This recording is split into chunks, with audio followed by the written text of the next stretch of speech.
আসসালামু আলাইকুম, সবাই কেমন আছেন? আশা করছি আপনারা যে যেখান থেকে আমার এই ভিডিওটি দেখছেন আপনারা প্রত্যেকেই ভালো আছেন। তো আমিও আপনাদের মতো আলহামদুলিল্লাহ বরাবরের মতোই ভালো আছি। তো এখানে দেখতে পাচ্ছেন সরিষা ইলিশ রান্না হবে। আমি অলরেডি সরিষাটা ব্লেন্ডার করার জন্য ব্লেন্ডার মেশিনে দিয়ে দিলাম। এটা ছিল পেঁয়াজ আর সরিষায়, এখানে দুই রকমের সরিষা ছিল, কালো আর সাদা সরিষাটা। তো আমি দুইটোই আলাদা আলাদা কিনেছিলাম, এটা মিক্স করে আমার প্রয়োজন মতো নিয়ে নিয়েছি। ভালো কথা আপনাদেরকে বলে দেই, এখানে আমি কাঁচামরিচ আর লবণটা দেওয়ার কারণ হচ্ছে যাতে আমার সরিষাটা তিতা না হয়ে যায়, সেজন্য আমি সরিষার সাথে কাঁচামরিচ আর লবণ দিয়ে দিয়েছিলাম। তো এতে সরিষাটা তিতা হবে না। এখন আমার এই মাছটা দেখতে পাচ্ছেন, আমি এটাতে মাছটাতে আমি কিন্তু ডিমও পেয়েছিলাম।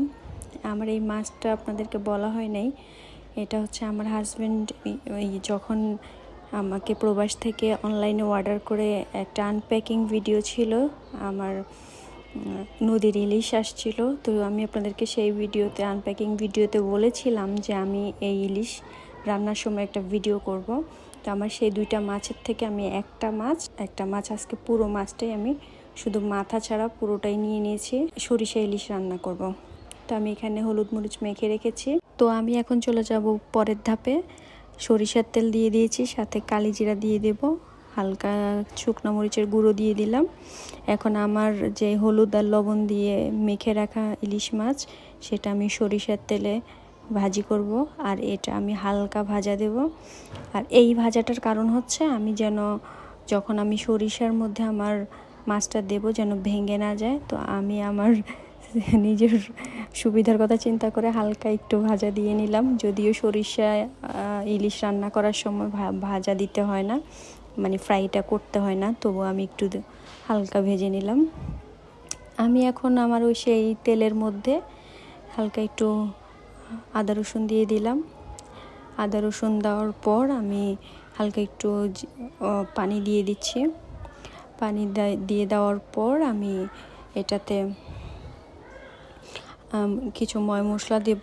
আর এটা আমার ভাজা করা সেই ইলিশ মাছটা আর ডিমটা, তো এগুলো খুব সুন্দর ছিল। আমি একদমই হালকা ভেজেছি, না ভাজার মতো। এটা আমি হলুদ মরিচ দিয়ে দিচ্ছি, আমার স্বাদ অনুযায়ী লবণ দিয়ে দেব, হালকা ধনিয়ার গুঁড়া, একটু জিরার গুঁড়া এগুলো দিয়ে দেব।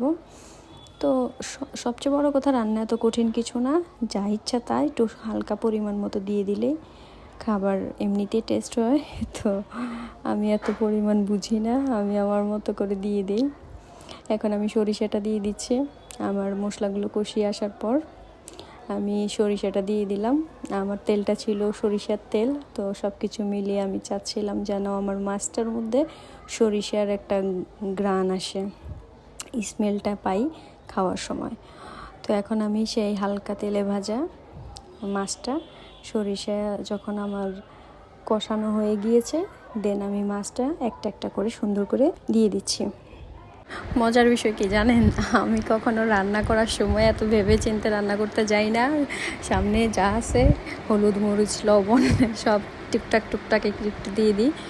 আর সবচেয়ে বড় কথা হচ্ছে বেশি মশলা টশলা আমি ইউজ করি না, তো সব কিছু মিলিয়ে হালকা পাতলা উপরে করি। তো আলহামদুলিল্লাহ সবাই ভালো রান্না বলে, তো চিকচাক একটু রান্না এই আর কি।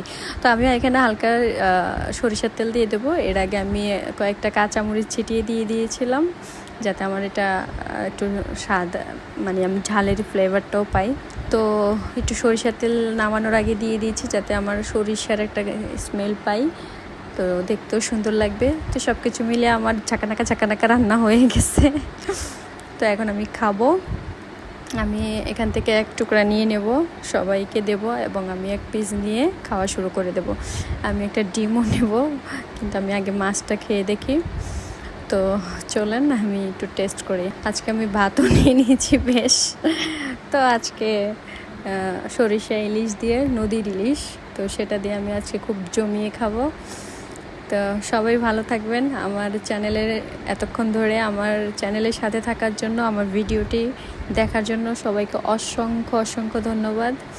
আর যারা নতুন দেখছেন সবার কাছে অনুরোধ রইল আমার চ্যানেলটি সাবস্ক্রাইব এবং ফলো দিয়ে আমার পাশে থাকবেন, আমাকে ইন্সপায়ার করবেন আমি যেন আরও সুন্দর সুন্দর ভিডিও দিতে পারি। তো সবাই ভালো থাকবেন। আর মজার বিষয় হচ্ছে আমার খাবারটা মজা হয়েছে, এখন আপনাদেরকে তো খাইয়ে আমি দেখাতে পারবো না যে আমার এটা কতটা মজা হয়েছে। তো আলহামদুলিল্লাহ অনেক টেস্ট হয়েছে, আমরা সবাই খেয়েছি। তো সবাই আমার পাশে থাকবেন, সবাই ভালো থাকবেন, সবাইকে অসংখ্য ধন্যবাদ আবারও। সবাই ভালো থাকবেন। আসসালামু আলাইকুম।